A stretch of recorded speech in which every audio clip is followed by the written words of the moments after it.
del Señor. Hoy vamos a estudiar con la ayuda del Señor el capítulo 21 del libro de Apocalipsis. Y entramos a un tema maravilloso que es la eternidad. Alabado sea el Señor. Vamos a pedirle al Señor que nos bendiga para entrar al texto en esta noche. Padre, gracias te damos por esta bendición que nos regalas una vez más de estar aquí en tu presencia. Señor, queremos pedirte tu bendición para cuando vamos a estudiar tu palabra, que sea tu Espíritu Santo enseñándonos, dándonos ciencia y bendiciéndonos a través de tu palabra como siempre lo haces. Te lo pedimos en el nombre de Jesús y te damos a ti las gracias. Amén, Señor, amén. El capítulo 20 termina con el juicio del gran trono blanco. Después del milenio, el reinado de Cristo, entonces se lleva a cabo el juicio final. Y a partir de ahí comienza entonces la eternidad como tal, lo que entendemos como eternidad. Creo que esa palabra a veces nos es muy familiar, pero en ocasiones no la comprendemos a cabalidad. Cuando hablamos de la eternidad, hablamos de una vida sin fin, sin final. Una vida donde el tiempo no es un problema, donde el tiempo no se detiene, donde el tiempo avanza, pero no es una dificultad para nosotros o para quienes estemos pues ya disfrutando de esa eternidad. Ahora, hay que decir algo aquí de entrada, hermanos, y es que Dios hizo al hombre inmortal, no eterno, porque el único eterno es Dios. El único eterno es aquel que no tuvo principio, no tiene fin, y ese es Dios. Nosotros los seres humanos tenemos un comienzo, lo que no tenemos es un final. Por eso la parte inmaterial del ser humano, que es la parte espiritual, es inmortal. Y lógicamente se va a ver enfrentado en algún momento con esa eternidad. Pero lo que hoy vamos a estudiar es la eternidad con Dios. El capítulo 20 termina dando comienzo a la eternidad sin Dios. A todos aquellos que comparecieron ante el trono blanco están perdidos. Y ahí comienza la eternidad sin Dios para todos ellos, los que no se hallaron inscritos en el libro de la vida. Ahora, el capítulo 21 nos va a presentar la eternidad con Dios. Y en eso vamos a estudiar entonces el texto. Alabado sea el Señor. ¿Qué encontramos, hermanos, del versículo del 1 al 8? De una manera general, encontramos ese tema de la eternidad. Entonces, ¿qué encontramos en estos versículos? Primero, encontramos un cielo nuevo y una tierra nueva. Versículo 1. Vi un cielo nuevo y una tierra nueva, porque el primer cielo y la primera tierra pasaron y el mar ya no existía más. Que el panorama a partir de ahora ha cambiado. La tierra es nueva y el cielo es nuevo. Es decir, que el Señor renovó todo, si bien pudiéramos decir todo el universo, porque el cielo aquí pues habla de ese cosmos, de ese universo. Entonces, a partir de ese momento de la eternidad, el Señor hace un cielo nuevo y una tierra nueva, porque Él es experto en hacer las cosas nuevas. Más adelante vamos a ver que Él hizo todas las cosas nuevas. Esa es la declaración que Él hace. Y hay un dato importante acá, dice, y el mar ya no existía más. Es decir, que en la tierra nueva ya el mar no existe. Recuerde que en la tierra donde usted y yo ahora habitamos, las 3/4 partes de la tierra están compuestas por agua. Una cuarta parte de la tierra es tierra como tal. El resto es agua. Pero en la nueva tierra donde vamos a usted y yo a vivir la eternidad, no existe el mar. Es decir, hermano, eso habla de que el Señor le va a dar un giro total a todo lo que usted y yo conocemos, a todo su universo. El Señor le va a dar un giro. Alabado sea el Señor. Eso es lo primero que encontramos en cuanto al tema de la eternidad en el capítulo 21. En segundo lugar encontramos la Nueva Jerusalén. Versículo 2. Yo, Juan, vi la santa ciudad, la Nueva Jerusalén, descender del cielo de Dios, dispuesta como una esposa ataviada para su marido. Esa es la figura, hermanos. Una esposa ataviada para su marido. Alabado sea el Señor. Es decir, hermano, que esa Nueva Jerusalén nos habla de la habitación de la esposa del Cordero. En esa Nueva Jerusalén vamos a vivir nosotros, la iglesia, y todos los santos que ya hemos mencionado en los capítulos anteriores. Ahora, lo que hay que decir aquí es que Juan dice que vio la Nueva Jerusalén descender del cielo. Al parecer, lo que los teólogos opinan es que durante el milenio la Nueva Jerusalén estará suspendida en los aires, mientras que aquí abajo se lleva a cabo el reino de Cristo. La Nueva Jerusalén estará suspendida en los aires. Ya en la nueva creación de Dios, en la nueva tierra, Juan dice que vio descender a la ciudad. Alabado sea el Señor. Descender del cielo de Dios, dispuesta como una esposa ataviada para su marido. Habla de la hermosura de aquella ciudad, y que más adelante, pues, desde el versículo 9, Juan entra a describir cómo era la Nueva Jerusalén.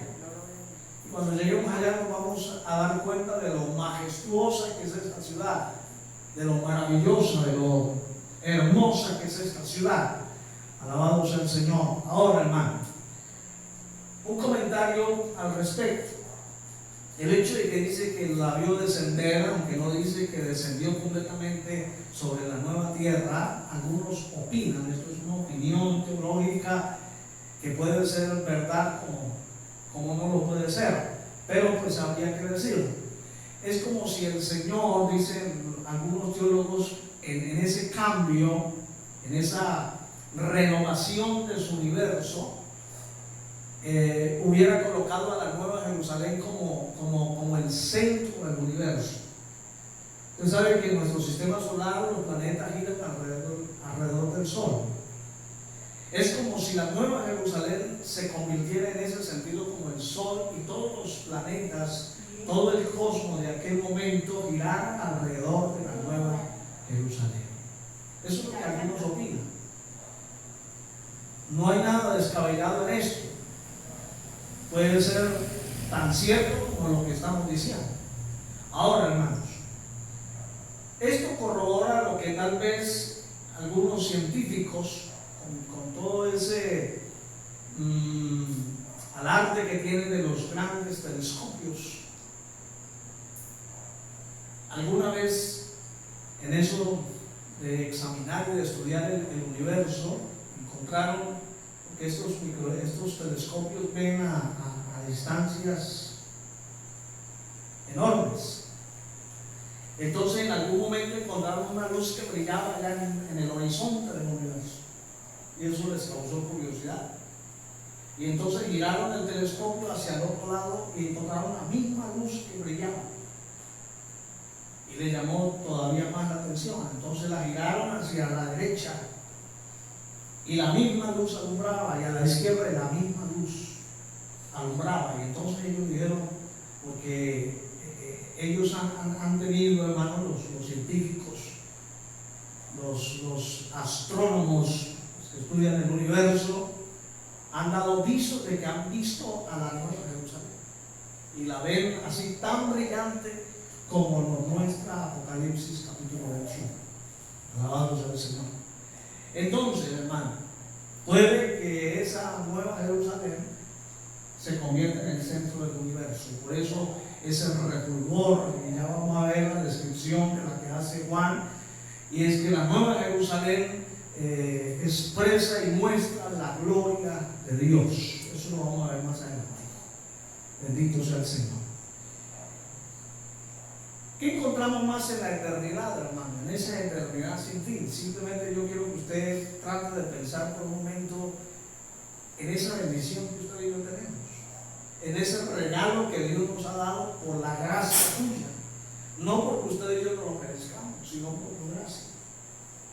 Pero una eternidad cerca de Dios y disfrutando de todo lo que Dios ha querido en su gracia darnos, pues yo creo que nos quedamos cortos a la hora de describir esa experiencia. En esa eternidad encontramos algunas bendiciones, y es lo que Juan nos presenta del versículo 3 al 7. Alabados a Dios. La primera bendición es que Dios morará con su pueblo. Dios estará en medio de su pueblo, en medio de su iglesia. Versículo 3 dice: y oí una gran voz del cielo que decía: he aquí el tabernáculo de Dios con los hombres. ¿Ven? Usted sabe que el tabernáculo se hizo para Dios morar en medio de los hombres. Dice: y Él morará con ellos, y ellos serán su pueblo, y Dios mismo estará con ellos como su Dios. Alabado sea el Señor. La primera bendición que encontramos en la eternidad es que vamos a estar con Dios. Dios va a estar en medio de nosotros. Vamos a disfrutar de la presencia de Dios. Vamos a disfrutar de la compañía de Dios, del calor divino de su presencia. ¿No le parece usted maravilloso eso, hermano? Amén. Si aquí el Señor a veces nos permite unos pequeños toques de su presencia y nos sentimos anonadados, ¿cómo será estar en la misma presencia de Dios? ¿Cómo será, hermano, esa experiencia de ver con nuestros ojos físicos la gloria de Dios, la presencia de Dios? Aquí no tenemos ni la menor idea de cómo es Dios. Allí lo estamos viendo, allí lo estamos disfrutando, allí lo estamos palpando, lo estamos viendo. Alabado sea el Señor. Esa es la primera bendición de la eternidad. Amén, hermano. Y con justa razón, escúcheme bien lo que dijo un filósofo cristiano pensando en la eternidad. Dijo: el hombre que vive en perspectiva de la eternidad vive consecuentemente a ello, es decir, vive para Dios. ¿Por qué, hermano? Porque cuando usted y yo vivimos nuestra vida pensando en que un día vamos a estar en la presencia del Señor, pues hacemos todos los ajustes necesarios para agradar a Dios. Porque no hay nada comparado aquí que se pueda asemejar a lo que hay allá. Hay una distancia enorme en lo que aquí, entre comillas, podemos disfrutar en este mundo a lo que vamos a disfrutar allá. Hay una distancia enorme entre lo uno y lo otro. Bendito sea el Señor. Entonces, primera bendición, vamos a morar, o mejor, Dios va a morar con nosotros, va a estar en medio de nosotros, en medio de su pueblo, de su iglesia. El versículo 4 dice: la segunda bendición, enjugará Dios toda lágrima. Alabado sea el Señor. Es decir, hermano, que si por alguna razón aquí en la tierra pudimos haber tenido sufrimiento, allí Dios se encargará de que eso ni siquiera el recuerdo haya. ¿Me hago entender, hermano? El hecho de que diga que enjugará toda lágrima no es que allí va a haber lloro, porque más adelante vamos a ver que no va a haber ni dolor ni sufrimiento. Es decir, no va a haber ninguna razón por la que el ser humano tenga que llorar, a menos que lo haga en ese éxtasis de la alegría, de la majestad de Dios. Porque si bien es cierto, el lloro no solamente se hace en medio del dolor, a veces se llora de alegría, de felicidad, ¿cierto? Si en ese sentido, bien, pero en el sentido del dolor no va a existir lloro ni quebranto. Alabado sea el Señor. Entonces, enjugará Dios toda lágrima de los ojos de ellos. Es decir, que si aquí sufrimos, allá vamos a disfrutar. Y de lo que aquí sufrimos no habrá ni siquiera el menor recuerdo. Porque no vale la pena recordar. ¿Para qué? ¿Sí me va a entender, hermano? Si allá tuviéramos la capacidad de recordar lo malo que la pasamos aquí, dejaría de ser cielo, dejaría de ser eternidad, dejaría de ser ese estado de felicidad eterna. Entonces, por eso ese concepto de que Dios se mudará toda lágrima de ellos habla de eso, de que Dios no vamos a tener la capacidad de recordar nada de lo que aquí tal vez nos produjo dolor y lágrimas. ¿Qué otra bendición encontramos ahí en el versículo 4? Dice que no habrá muerte, habrá vida abundante. Esa fue la vida abundante de la que Jesús habló. Bendito sea el Señor. No habrá muerte, ni el dolor de la muerte, ni el frío de la muerte. Pero se da cuenta que el ser humano vive en alguna manera sugestionado con la muerte. Si hay algo a lo que humanamente le tememos, es a la muerte. Aunque en nuestro subconsciente sabemos que algún día nos vamos a morir. Eso todos lo sabemos. Pero humanamente le tememos a la muerte. Allí no habrá temor a la muerte. Allí vamos a estar vivos para siempre. ¿Cuánto damos gloria al Señor? Amén. Aleluya. Dice, no habrá más llanto, ni clamor, ni dolor, porque las primeras cosas pasaron. Es decir, que no habrá dolor ni sufrimiento. ¿Sí me van a entender, hermano? Por eso vuelvo y ratifico. No habrá memoria de aquellas cosas dolorosas que aquí pudimos haber pasado. Allí solo habrá razones para estar feliz, porque el solo hecho de estar en la presencia de Dios, eso es suficiente. Esa es una razón para vivir felices. Alabado sea el Señor. ¿Qué otra bendición encontramos? Versículo 5 dice, y el que estaba sentado en el trono, ¿usted sabe quién es el que está sentado en el trono? Dios en toda su majestad. He aquí yo hago nuevas todas las cosas. ¿Se cuenta? Y me dijo, escribe, porque estas palabras son fieles y verdaderas. Es decir, que en esa eternidad todo es nuevo. Todo es nuevo. Nos quedamos cortos en nuestra imaginación a la hora de pensar cómo Dios le va a dar un giro a todo este mundo, a todo este cosmos, a todo el universo que usted y yo conocemos, a esta tierra. Todo lo va a hacer humano. Alabado sea Dios, porque si hay alguien experto en hacer las cosas nuevas, es Dios. Aleluya. Entonces es una bendición. Es decir, que el Señor nos va a sacar de ese espectro que usted y yo hemos vivido aquí en la tierra y nos va a permitir vivir en otra dimensión donde nada parecido hay a lo que usted y yo conocimos aquí en la tierra. Es decir, que vamos a vivir en un mundo nuevo y diferente, con nuevas dimensiones, en fin, todo nuevo. Alabado sea el Señor. Eso es una bendición. ¿Qué otra bendición? Versículo 6 dice, y me dijo, hecho está, yo soy el alfa y la omega, el principio y el fin. Al que tuviere sed, yo le daré gratuitamente de la fuente del agua de la vida. ¿De qué bendición habla? De que habrá satisfacción eterna. Allí no habrá insatisfacción alguna. Bendito sea el Señor. Allí no habrá necesidades. Todo será satisfecho. Allí nos sentiremos completos, satisfechos completamente. Porque Dios se encargará de hacerlo. Alabado sea el Señor. Es decir, que aquí no habrá ninguna necesidad. Y yo no sé si a usted le aterra, como humanos que somos, el pensar que algún día nos haga falta algo, el pensar que algún día no podamos satisfacer alguna necesidad, prioritaria en nuestras vidas. Y está hablando de la sed. Imagínense simplemente vamos a tratar de pensar en ello. Que usted tenga una sed insaciable y no encuentre con qué satisfacerla. ¿Sí me va a entender, hermano?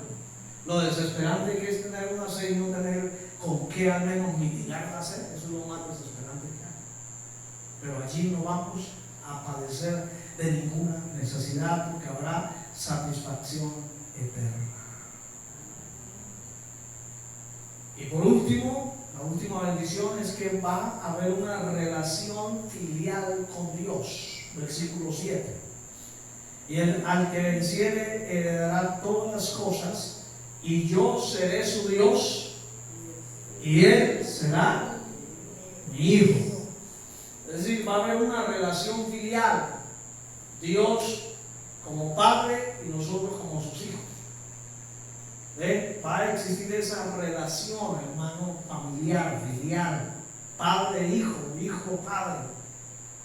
Ya no es ese Dios que está ya sentado en el trono, que de alguna manera, humanamente hablando, es inaccesible, porque no nos podemos acercar a Él, no podemos verlo, pero allí sí vamos a poder disfrutar de su presencia como hablábamos al comienzo.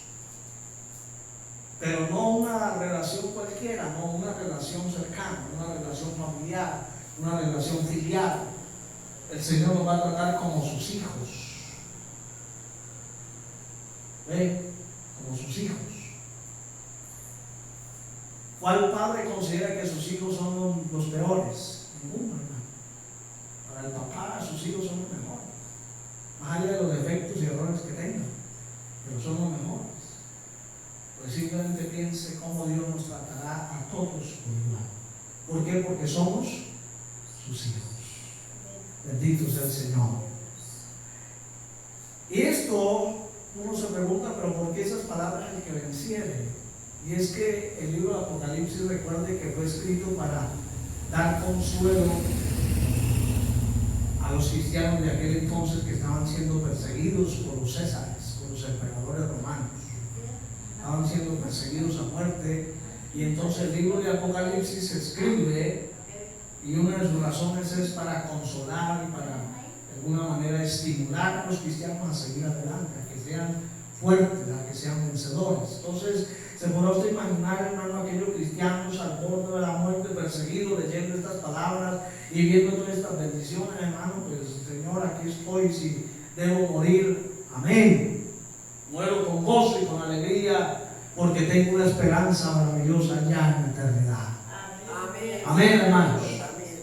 Aleluya. Por eso no es en vano que usted y yo amemos al Señor. No es en vano los esfuerzos, si se puede decir así, que usted y yo hagamos por agradar y por vivir de acuerdo a la voluntad de Dios. Porque esa vida tiene recompensa en el más allá. Amén. Ese esfuerzo tiene recompensa en el más allá. El versículo 8 nos presenta los que son excluidos de la eternidad, los que no van a disfrutar de la eternidad. Y ahí está en el versículo 8, que es muy conocido, simplemente lo mencionamos. Y comienza con los cobardes, ¿se cuenta? Les está estimulando a aquella iglesia: no sean cobardes, sean valientes. Alabado sea el Señor. Pero llama la atención que hable de cobardía y hable de incredulidad aquí. Uno pensaría, listo, ustedes excluidos, los asesinos, los pedófilos, bueno, qué sé yo, los criminales y asesinos y toda esta cuestión, vaya, venga, pero que coloquen la misma listado de esos a los cobardes y a los incrédulos, llama la atención. Entonces, ¿quiénes van a estar excluidos de la eternidad? Los cobardes primero, los incrédulos, los que no creen, los abominables, los que hacen cualquier cosa detestable frente a Dios, homicidas, los fornicarios, los que se entregan a sus pasiones y no tienen control de ellas, a los hechiceros, los idólatras y todos los mentirosos tendrán su parte en el lago que arde con fuego y azufre, que es la muerte segunda. Alabado sea el Señor. en el lago que arde con fuego y azufre. Y todos estos son los que comparecieron en el juicio del gran trono blanco. Por eso están en el lago que arde con fuego y azufre, porque sus nombres no fueron hallados en el libro de la vida. Estos son los que están excluidos. Alabados sea el Señor. Aguardamos la confianza en el Señor, que no estaremos en ese grupo, estaremos en el primer grupo, en la eternidad con el Señor. Amén. Gloria a Dios. Bien, esto con respecto así de manera general, respecto a la eternidad. Y vuelvo y digo, hermano, esto no tendrá fin. Ahora manera de decir esto va a durar 1000, 2000 años, no, esto es por los siglos de los siglos. Bendito sea el Señor.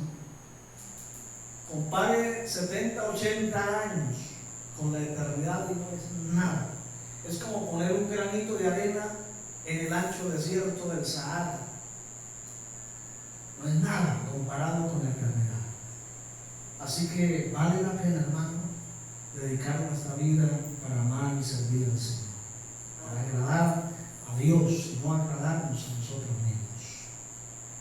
A partir del versículo 9 y llegamos hasta el capítulo 22, hasta el verso 5, que es el mismo tema, Juan nos va a describir a esa gran ciudad llamada la Nueva Jerusalén, la ciudad de Dios. Esa que el Señor dijo: voy pues a preparar lugar para vosotros. Dijo: en la casa de mi Padre muchas moradas hay. Voy pues a preparar lugar para vosotros, y luego vendré por ustedes, para que donde yo estoy ustedes estén conmigo. Y entonces el Señor se fue a construir a la Nueva Jerusalén. Alabado sea el Señor. Y aquí Dios le permite a Juan verla y ver a la Nueva Jerusalén y trata de describirla lo mejor posible. Y vamos a tratar de ir leyendo y como que de ir en nuestra mente tratando de visualizar esa ciudad, sus materiales, sus componentes, su diseño, su estructura. Todo está ahí en este capítulo 21, del versículo 9 en adelante, hermanos. Vamos a ver su apariencia general, lo que Juan ve así de manera general de la Nueva Jerusalén. Verso 9 dice: vino entonces a mí uno de los 7 ángeles que tenían las 7 copas llenas de las 7 plagas postreras, y habló conmigo diciendo: ven acá, y yo te mostraré a la desposada, la esposa del Cordero. La desposada, la iglesia. ¿Dónde está la iglesia? En la Nueva Jerusalén. Verso 10: y me llevó en el espíritu a un monte grande y alto, y me mostró la gran ciudad santa de Jerusalén, que descendía del cielo de Dios. Otra vez, que descendía del cielo de Dios, es decir, que estaba suspendida en los aires, y es la forma como Juan describe eso. Verso 11: teniendo la gloria de Dios, y su fulgor era semejante al de una piedra preciosísima, como piedra de jaspe, diáfana como el cristal. Miren la manera como la describe, así de forma general. Vi la ciudad y brillaba como una piedra de jaspe. Pero lo que llama la atención es que dice que esa ciudad tenía la gloria de Dios. Es decir, hermano, que lo que hacía maravillosa esa ciudad no era tal vez los materiales y su diseño y todo su estructura, sino que allí estaba ¿qué? La gloria de Dios. Y cuando hablamos de la gloria de Dios, es decir, es lo que Dios muestra, ha mostrado de sí mismo. El salmista, el Salmo 8, dice: cuando veo tus cielos, obra de tus dedos, la luna y las estrellas que tú formaste, digo: ¿qué es el hombre para que en él pienses, y el hijo del hombre para que lo estimes? Y dice que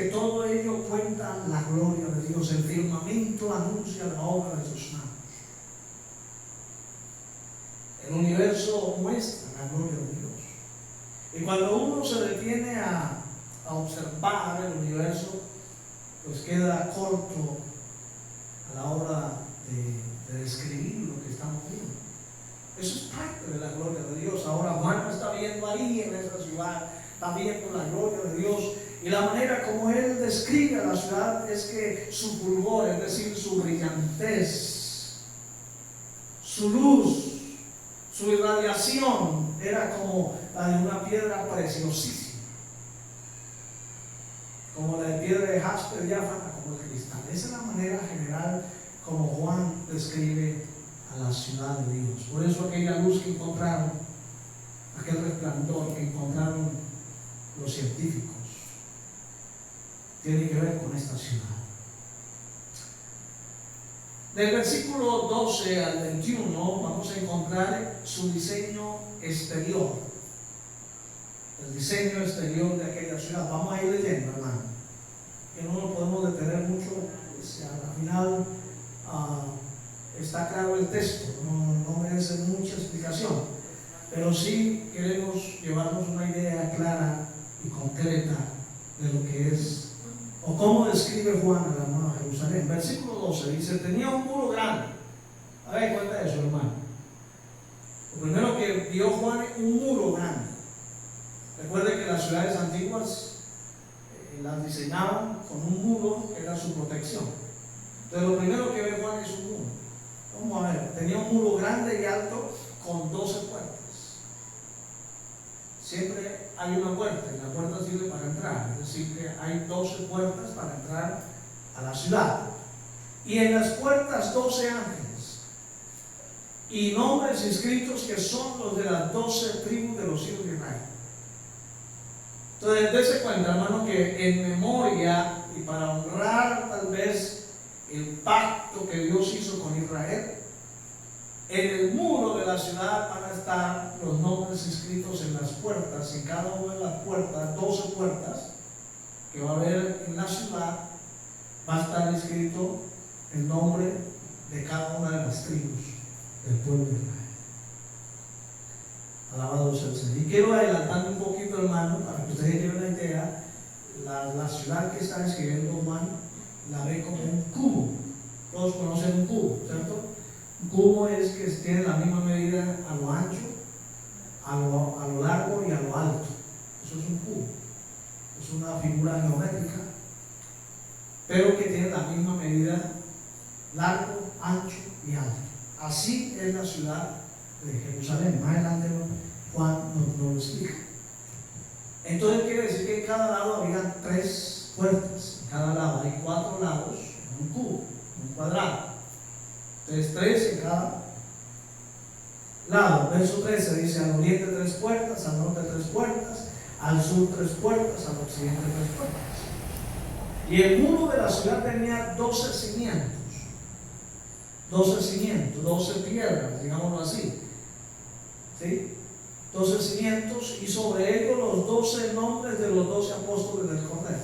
Bien, honrando el pacto con la iglesia, pues allí van a estar grabados en esos 12 cimientos los nombres de los 12 apóstoles de Cristo, del Cordero. No sé cómo harán los que hoy se autoproclaman grandes apóstoles, pero aquí no van a aparecer. Aquí solamente van a aparecer los 12. Y algunos preguntan si Pablo va a estar ahí. ¿Quién sabe? Porque Pablo fue el último apóstol. Y Pablo dijo: como un abortivo soy el último apóstol. Pero no se sabe si está ahí, incluido entre los 12. Porque del que reemplazó a Judas, Matías, no se sabe mucho. Y la Biblia lo menciona mucho, casi que nada, solamente en su elección, y no se habla de su ministerio, y la historia tampoco habla mucho de Matías. Pero simplemente esto es una especulación porque no lo sabemos. Lo cierto es que los 12 cimientos van a estar representados con el nombre de cada uno de los apóstoles del Cordero. Verso 15: el que hablaba conmigo tenía una caña de medir de oro para medir la ciudad, sus puertas y su muro. La ciudad se halla establecida en cuadro, dice, y su longitud es igual a su anchura. Y él midió la ciudad con la caña 12,000 estadios. La longitud, mira aquí es donde dice la longitud, la altura y la anchura de ella son iguales. Por eso es que hablamos de un cubo. Y yo quiero que me preste atención a esto, hermanos, que vamos a saber que esta ciudad no es pequeña, esta es una ciudad inmensísima. Dice que la medida, tanto largo, ancho y alto, son 12,000 estadios. Y un estadio equivale aproximadamente a 185 metros. Si multiplicamos 185 por 12,000 estadios, para ponerlo en kilómetros, nos da algo así parecido a 2,220 kilómetros. Escuche bien, hermano, 2,220 kilómetros. No hay ciudad en el mundo que tenga esa dimensión, ni de largo, ni de ancho, ni de alto. Alabado sea el Señor. Mira, hermano, el edificio más alto, el rascacielos más alto está en Dubái. Creo que mide 900 metros, casi 1 kilómetro. Así que la Nueva Jerusalén va a ser 2,220 veces más alta que ese rascacielos de Dubái. A eso súmele que tiene de largo 2,220 kilómetros y de ancho 2,220 kilómetros. ¿Será que vamos a caber ahí, hermano? Habrá espacio para todo aquel que quiera, hermano. Amén. Amén, hermano. Nadie puede decir es que, uy, no son muchos y no vamos a caber así. No, va a haber espacio suficiente, hermano. Porque si viene a lo ancho, si viene a lo largo y a lo alto, alabado sea el Señor. 2,220 kilómetros hacia arriba. Esa era la medida de la ciudad. Así que hay espacio para todos. Y por eso es que Juan, hablando de la multitud, allí dice que una multitud que no se podía contar. No van a ser 4 gatos como algunos piensan, no. Ser una multitud que no se puede contar. Amén, hermanos. Alabado sea el Señor. Y dése cuenta, simplemente sumémosle algo. Los datos nos dicen que al año hay casi 50 millones de abortos. Al año, de los que se tienen registro, 50 millones al año. Y esos angelitos, digámoslo así, esos bebés, lógicamente, ¿a dónde irán? Así que allí no vamos a estar solos, allí vamos a estar bien acompañados. Bendito sea el Señor. Bien, versículo 17 dice: y midió su muro, el muro, 144 codos de medida de hombre, la cual es de ángel. Es decir, que el muro de la ciudad era de ancho de 144 codos. Un codo equivale a 45 centímetros. Entonces, si hacemos la conversión en metros, es decir, que el muro de ancho medía 64,8 metros. Así que, hermano, estamos hablando de algo jamás visto. Yo creo que no hay una edificación arquitectónica parecida a ella. Muro de 64 metros por 2,200 metros de largo, de ancho y de alto. Impresionante. Alabado sea el Señor. Ese es el diseño exterior de lo que Juan está viendo. Llegamos hasta el versículo 21. El material de su muro era jaspe, una piedra preciosa. Pero la ciudad, escuche bien, la ciudad, la que estaba dentro del muro, era de oro puro. De oro puro. La estructura de la ciudad, las paredes, en fin, etcétera, todo el diseño arquitectónico, según lo que Juan está diciendo, es de oro puro, semejante al vidrio limpio. Y los cimientos del muro de la ciudad estaban adornados con toda piedra preciosa. Los cimientos. El primer cimiento era jaspe, el segundo zafiro, el tercero ágata, el cuarto esmeralda, el quinto ónice, el sexto cornalina, el séptimo crisólito, el octavo berilo, el noveno topacio, el décimo crisopraso, el undécimo jacinto, el duodécimo amatista. Y el verso 21 dice: las 12 puertas eran 12 perlas. Las 12 puertas eran 12 perlas, cada una de las puertas era una perla. Alabado sea el Señor. ¿De dónde se sacan las perlas, hermano? Algunos saben.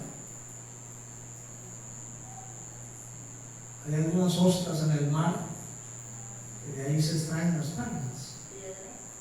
¿Una piedra? Sí, es una perla, es de lo más precioso y de lo más valioso que hay. Así que todas estas piedras son piedras preciosísimas y costosísimas. Y el Señor se tomó la tarea, como es el dueño de la plata y el oro y de todo el universo, se tomó la tarea de escoger de lo precioso para hacer la nueva Jerusalén. Alabado sea el Señor. Entonces las 12 puertas eran 12 perlas gigantes. Ya usted se puede imaginar todas esas piedras con la luz de Dios, cómo brilla. Por eso el resplandor de la ciudad, porque todas esas piedras alrededor de la luz de Dios, del fulgor de Dios, de la gloria de Dios, pues es algo que no se puede casi que describir en su totalidad. Del versículo 22 hasta el verso 2 del 22 encontramos su carácter interno, o bien podríamos decir su diseño interno. Miren lo que dice, hermanos. Verso 21, la última parte dice: y la calle de la ciudad era de oro puro, transparente como vidrio. Calle de oro, dice la canción. Mar de cristal. Bendito sea el Señor. ¿Te ha visto alguna vez una calle de oro? ¿Se ha imaginado usted caminando sobre oro? Pues aquí lo vamos a hacer. ¿Podrá usted imaginar eso? Que vamos a caminar sobre el polvo que vamos a pisar o que van a pisar nuestros pies será oro. Verso 22. Y no vi en ella templo. No hay templo, porque el Señor Dios Todopoderoso es el templo de ella y el Cordero. Mire que Pablo dice que todas las cosas están en él. Y esto nos lleva, hermano, a pensar en eso, es decir, que todo el universo está en Dios. Entonces no necesitamos un lugar para adorar a Dios, porque lo vamos a tener a Dios en todo lugar. Es decir, donde quiera vamos en la eternidad, allí está Dios. Amén, hermano. Es que a Dios no lo podemos encasillar ni enjaular en un templo de 4 paredes. No, Dios está en todo lugar. Y por eso no hay templo. ¿Cuándo vio templo allí? Porque el templo es Dios y el Cordero. Verso 23. La ciudad no tiene necesidad de sol ni de luna que brille en ella, es decir, el sol tampoco va a estar allí presente, ni la luna, porque la gloria de Dios la ilumina, la luz de Dios la ilumina, y el Cordero es su lumbrera. Alabado sea el Señor. Dice: y las naciones que hubieren sido salvas andarán a la luz de ella. Están hablando de todos los salvos. Y los reyes de la tierra traerán su gloria y honor a ella. Todos los habitantes tendrán que ver con la ciudad. Verso 25. Sus puertas nunca serán cerradas de día, pues allí no habrá noche. Por eso en algunos pasajes de la Biblia habla del día de la eternidad, porque no habrá noche. Bendito sea el Señor. No habrá noche. Se llevarán la gloria y la honra de las naciones a ella. Todo tiene que ver con la ciudad porque allí está Dios. Y todos adoraremos al que está en medio de la ciudad, que es Dios. Verso 27 dice: no entrará en ella ninguna cosa inmunda, o que hace abominación y mentira, sino solamente los que están inscritos en el libro de la vida del Cordero. Es decir, al interior de la ciudad, los que habitan son los que son salvos, los que están inscritos en el libro de la vida. Los otros ya están excluidos y no habrá nada inmundo. Alabado sea el Señor. Verso capítulo 22 dice: después de esto, después me mostró un río limpio. Esto está allí en la ciudad, un río limpio de agua de vida, resplandeciente como el cristal, que salía del trono de Dios y del Cordero. No va a haber mar, pero va a haber un río que sale del trono de Dios para satisfacer la sed de todos los habitantes de la Nueva Jerusalén. Pero ese río va a tener la virtud de dar vida. Es decir, es como si todos tuviéramos que beber de esa agua para sustentarnos en la vida eterna. Bendito sea el Señor. Ya hablamos de que la bendición de la eternidad es que vamos a estar satisfechos. Allí Dios va a satisfacer todas nuestras necesidades. Versículo 2: en medio de la calle de la ciudad, y a uno y al otro lado del río, estaba el árbol de la vida, que produce 12 frutos, dando cada mes su fruto, y las hojas del árbol eran para la sanidad de las naciones. Alabado sea el Señor. ¿Qué encontramos al interior de la ciudad? El árbol de la vida. Recuerde que cuando Dios colocó a Adán y a Eva, ellos podían comer del árbol de la vida. Solamente había un árbol prohibido, que era el árbol del conocimiento del bien y del mal. El árbol de la vida lo podían comer ellos, pero una vez fallaron, el Señor los privó de comer el árbol de la vida. Pero como todo, Dios hace las cosas nuevas y las renueva. Ahora aquí todos vamos a tener la bendición de participar del fruto del árbol de la vida. ¿Cómo será? No sabemos. ¿A qué sabe el fruto? No sabemos. Esperemos llegar allá y entonces sabremos. Y terminamos, hermano, con los privilegios que van a tener los habitantes de esa ciudad. Vamos a ver algunos privilegios. Vamos a ver rápidamente. Algunos privilegios del versículo 3 al 5. Dice, primero, no habrá más maldición. No habrá maldad, no habrá maldición. Todo será bendición. Recuerden que la tierra fue maldita por causa del hombre, por causa del pecado de Adán.